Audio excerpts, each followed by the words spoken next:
Hello everyone, RBS degree college Meja Khas का online platform पे सभी छात्रों का हार्दिक स्वागत करते हैं। छात्रों, आज बीएससी एजी 6 सेमेस्टर के अंतर्गत जो आपका सब्जेक्ट है वह है farm management, production and resource economics जो है। ठीक है, इसका टॉपिक क्या है? वह है use of production function in decision making on a farm जो है। ठीक है, इसका शाब्दिक अर्थ यह है कि खेत पर निर्णय लेने में उत्पादन फलन का उपयोग हम किस तरीके करेंगे। आप भी बहुत अच्छे तरीके से समझते हैं छात्रों कि अगर हम किसी भी फसल की अगर खेती करते हैं तो हम करते क्या हैं कि हम खेत पर जाकर, प्लॉट पे जाकर वहाँ पे जो है फसल को देखकर, ठीक है, तब हम वहाँ पे निर्णय लेते हैं कि हमारी फसल पानी सिंचाई के लिए आवश्यकता उसको पड़ रही है कि खाद डालने की आवश्यकता पड़ रही है। तो जब तक आप वहाँ पे जाएंगे नहीं तब तक आपको ये नहीं पता चलेगा कि हमारे फसल में किन चीज़ों की कमी और किन चीज़ों की आवश्यकता ज़्यादा पड़ रही है। तो आइए हम लोग इस टॉपिक के अंतर्गत अध्ययन करने चल रहे हैं। ठीक है, आइए स्क्रीन पर चलते हैं। Use of production function in decision making on a farm जो है। ठीक है, कृषि क्षेत्र में संसाधनों की सीमित उपलब्धता के कारण किसानों के लिए यह आवश्यक हो जाता है कि वे उपलब्ध संसाधनों का सर्वोत्तम उपयोग कर रहे हैं कि नहीं कर रहे हैं। तो वहाँ पे जब खेत पर किसान जाता है तो वहाँ पे वह निर्णय लेता है कि अपनी फसल में हमें किस तरीके की संसाधनों का उपयोग करना है और हमें कैसे व्यवस्थित करना है, वो हम वहाँ पे खेत के मतलब प्लॉट पे जाकर ही निर्णय ले पाते हैं।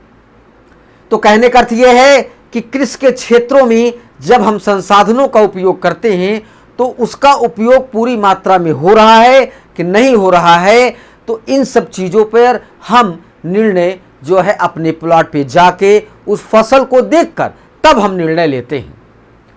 फलन जो है, उत्पादन फलन का महत्व बढ़ जाता है। उत्पादन फलन एक तकनीकी संबंध है जो यह दर्शाता है कि दिए गए इनपुट के विभिन्न संयोजनों से कितना आउटपुट प्राप्त किया जा सकता है। मतलब कहने का अर्थ यह है कि जो हमारे पास जो है सीमित संसाधन हैं तो उसमें हमने कितना जो है संसाधनों का उपयोग किया और कि उसके द्वारा हमें कितना उत्पादन प्राप्त हुआ, हम इस चीज़ का विशेष ध्यान में रखकर संसाधनों का सही तरीके से उपयोग करते हैं। तभी हमें पता चलेगा कि कितनी जो है संसाधनों का मैंने उपयोग किया और उसके द्वारा हमें कितना उत्पादन फलन प्राप्त हुआ। फिर उसके बाद उत्पादन फलन की परिभाषा क्या है, डिफिनीशन, ठीक है, उसे हम बतला रहे हैं आपको। उत्पादन फलन, प्रोडक्शन फंक्शन वह गणितीय संबंध है जो उत्पादन, आउटपुट और उत्पादन के कारकों, इनपुट्स के बीच संबंध को ही व्यक्त करता है। उसे हम उत्पादन फलन कहते हैं। ठीक है, तो उसका एक फॉर्मूला होता है इसको निकालने के लिए, इसकी गणना को, गणना को संबंध को, मतलब गणितीय संबंध को निकालने में।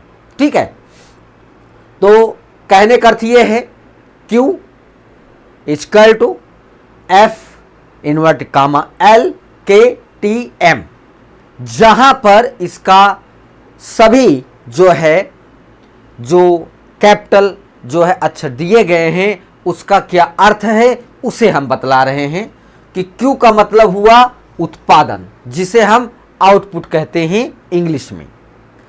L का मतलब हुआ श्रम, जो लेबर वहां पे कार्य कर रहे हैं। K हुआ पूंजी, मतलब कैपिटल, जो पूंजी हम वहां पे इन्वेस्ट कर रहे हैं, लगा रहे हैं।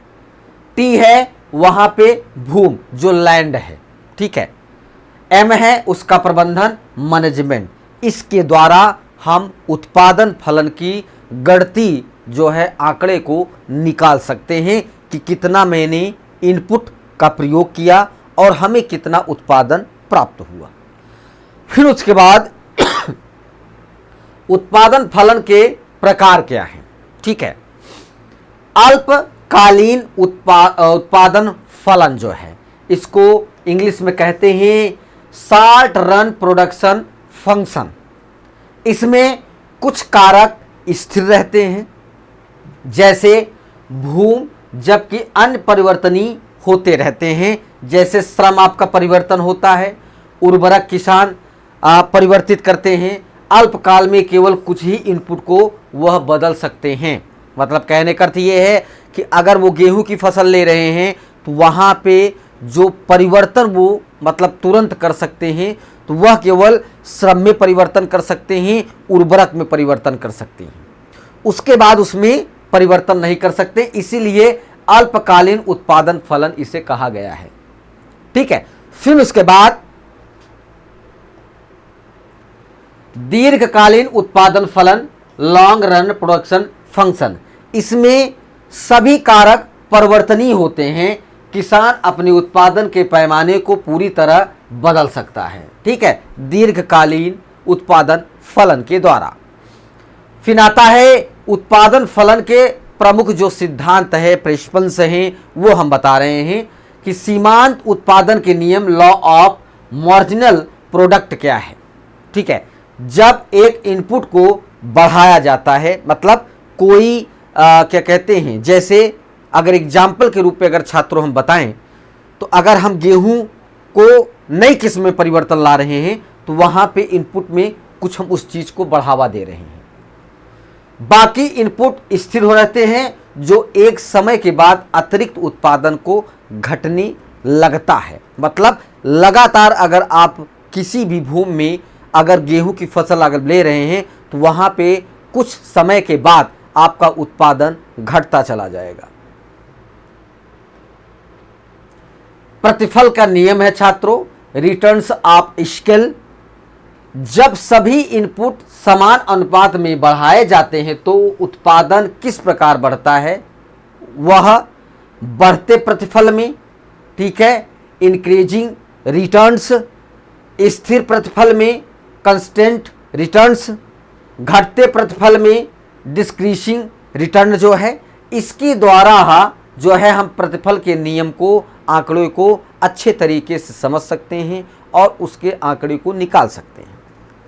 खेत पर निर्णय लेने में उत्पादन फलन की जो भूमिका होती है उसे बता रहे हैं आपको कि उत्पादन फलन किसानों को कई प्रकार के निर्णय लेने में सहायता करता है।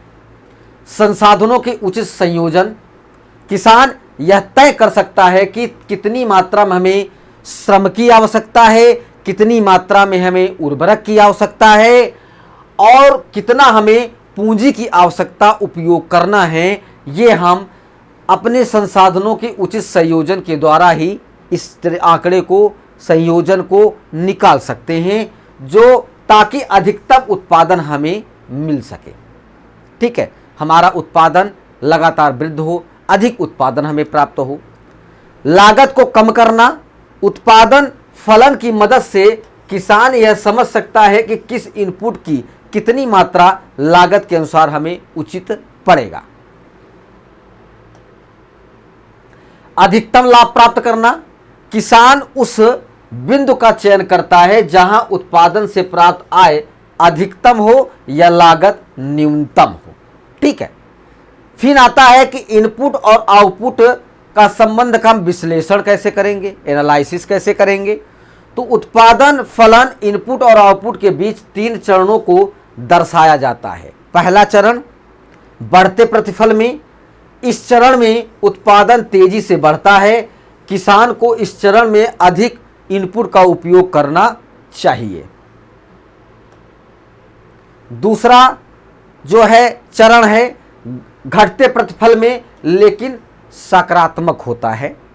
यह सबसे महत्वपूर्ण चरण है जहां उत्पादन बढ़ता तो है लेकिन धीमी गति से। अधिकतर किसान इसी चरण में अपना कार्य लगातार करते रहते हैं। तीसरा चरण है नकारात्मक प्रतिफल। इस चरण में इनपुट बढ़ाने पर उत्पादन घटने लगता है। किसान को इस स्थिति से लगातार बचना चाहिए। फिर आता है कि उत्पादन फलन का उपयोग हम कैसे करेंगे। तो उर्वरक का उचित उपयोग, किसान यह तय कर सकता है कि कितनी मात्रा में हमें ऊपर उर्वरक डालने से हमें अधिक उत्पादन प्राप्त होगा। बीज का चयन, बेहतर गुणवत्ता वाले बीजों का चयन उत्पादन फलन के माध्यम से किया जा सकता है, जिससे हम अच्छे बीजों का चयन करके अधिक उत्पादन को हम प्राप्त कर सकते हैं। सिंचाई का प्रबंधन, किसान यह समझ सकता है कि कितनी सिंचाई पर्याप्त है और अधिक पानी देने से हमें प्रभाव पड़ेगा। तो अधिक पानी से अगर देने से हमारे उत्पादन वृद्धि नहीं होगा, घटेगा। तकनीकी प्रगति का प्रभाव, उत्पादन फलन समय के साथ बदलता रहता है। नई तकनीक जैसे आधुनिक मशीनरी, उच्च गुणवत्ता वाले बीज के उपयोग से उत्पादन फलन ऊपर की ओर शिफ्ट होता है, जिससे समान इनपुट पर अधिक उत्पादन हमें संभव होता है। जोखिम और निश्चितता, मतलब आप भी बहुत अच्छे तरीके से छात्रों समझते हैं कि किसान अगर फसल को बोता है तो उसे ये नहीं पता होता है कि हमें जो है अन्न प्राप्त होगा कि नहीं प्राप्त होगा, क्योंकि जिस तरीके से हमारा वायुमंडल, हमारी जलवायु में परिवर्तन हो रहा है और असमय में बारिश का होना, असमय में जो है तापमान को गर्म होना, यह हमारे फसल के लिए बहुत नुकसानदायक होता है। इसी कारण से किसान हमेशा जोखिम और अनिश्चितता को सहन करते हैं। कृषि में मौसम हो गया, कीट हो गया और बाजार मूल्य जैसे कई अनिश्चित तत्व होते हैं जो उत्पादन फलन इन जोखिमों में ध्यान में रखते हुए बेहतर निर्णय में मदद करता है। छात्रों, किसान मौसम की जानकारी को प्राप्त करके वो उसी के अनुसार अपनी खेती करता है और जब उसके फसलों में कीट या रोग लगते हैं तो उसको उसी समय में उसको नियंत्रित करने के लिए किसान कुछ न कुछ प्रबंधन करता है, उपाय करता है। ठीक है। फिर आता है कि सीमाएं क्या होती हैं। ठीक है, उत्पादन फलन बहुत उपयोगी है, लेकिन इसकी कुछ सीमाएं भी होती हैं। वास्तविक जीवन में सभी कारकों को मापना कठिन होता है। मौसम और प्राकृतिक आपदाओं का प्रभाव होता है। किसानों की जानकारी और शिक्षा का स्तर लगातार जो है बढ़ रहा है, जिससे उत्पादन फलन में लगातार वृद्धि हो रही है। व्यवहारिक उदाहरण, एक किसान गेहूं की खेती करता है। यदि वह उर्वरक की मात्रा बढ़ाता है तो शुरुआत में उत्पादन तेजी से बढ़ेगा, लेकिन एक समय के बाद उत्पादन में वृद्धि धीमी हो जाएगी और अंततः घट भी सकती है। उत्पादन फलन इस बिंदु को पहचानने में लगातार आपकी मदद करता है। यह भी छात्रों आप लोग बहुत अच्छे तरीके से समझते हैं कि अगर हम किसी फसल में अगर उत्पादन को बढ़ाते हैं, फर्टिलाइजर या उर्वरक की मात्रा को बढ़ाते हैं, तो कुछ समय तो उत्पादन बढ़ेगा, मगर कुछ टाइमिंग के बाद, कुछ समय के बाद लगातार उत्पादन गिरता चला जाएगा। उसके कई रीजन्स हैं, कई कारण हैं, उसे हम आपको अगली टॉपिक में अच्छे से आपको समझाएंगे। ठीक है, ये टॉपिक यहाँ पे समाप्त होता है छात्रों। सभी छात्रों को धन्यवाद।